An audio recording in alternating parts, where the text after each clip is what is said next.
দৌলতপুরে জামায়াতের দাঁড়িপাল্লায় ভোটের প্রচারণা ও সমাবেশ।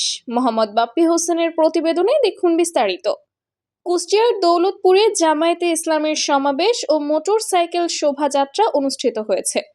আজ শুক্রবার 14 নভেম্বর দুপুর 2টায় দৌলতপুর সরকারি পাইলট মডেল মাধ্যমিক বিদ্যালয় মাঠে সংক্ষিপ্ত সমাবেশ শেষে মোটর সাইকেল শোভাযাত্রা অনুষ্ঠিত হয়। সমাবেশে বক্তব্য রাখেন দৌলতপুর উপজেলা জামায়াতের আমির, কুষ্টিয়া 1 দৌলতপুর আসনের জামায়াতের প্রার্থী উপাধ্যক্ষ মাওলানা মোহাম্মদ বেলাল উদ্দিন। এবং সেই দাঁড়িপাল্লা বা প্রতীকের প্রচার এবং জনগণের আলোড়ন সৃষ্টি করার জন্য মূলত আজকের অনুষ্ঠান। কেমন সারা পাচ্ছেন আপনি? আলহামদুলিল্লাহ, জনগণের মুখে মুখে একই স্লোগান। আমরা অনেক দলকে দেখেছি, এইবার একমাত্র দেখার দল একটাই, সেটা বাংলাদেশ জামাত ইসলামী দাঁড়িপাল্লা।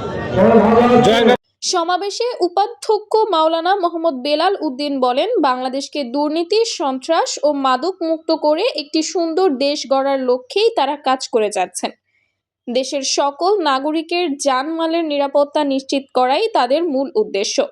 আর এজন্য তিনি সকলকে দাঁড়িপাল্লায় ভোট দেওয়ার আহ্বান জানান।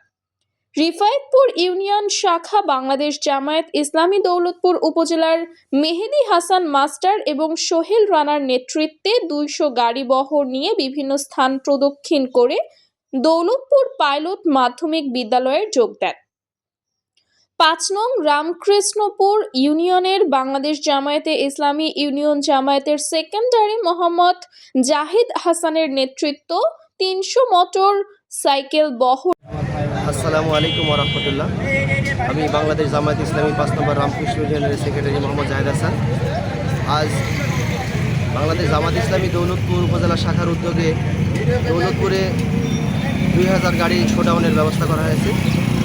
তারই অংশ হিসেবে 5 নম্বর রামকৃষ্ণপুর ইউনিয়নের থেকে প্রায় 300 গাড়ি নিয়ে আমি দৌলতপুর উপজেলা শোডাউনে অংশ নিয়ে ইউনিয়নে বিভিন্ন স্থানে প্রদক্ষিণ করে করে দৌলতপুর পাইলট মাধ্যমিক বিদ্যালয়ের সংযুক্ত হয়ে বিশাল একটি মোটর সাইকেল শোভাযাত্রা অনুষ্ঠিত হয়। পরে তারা মোটর সাইকেল শোভাযাত্রায় যোগ দেন। মোটর সাইকেল শোভাযাত্রাটি উপজেলার বিভিন্ন এলাকা প্রদক্ষিণ করে। এতে দৌলতপুরের বিভিন্ন এলাকা থেকে কয়েক হাজার জামায়াতের নেতাকর্মী ও শর্মকরা অংশ নেয়।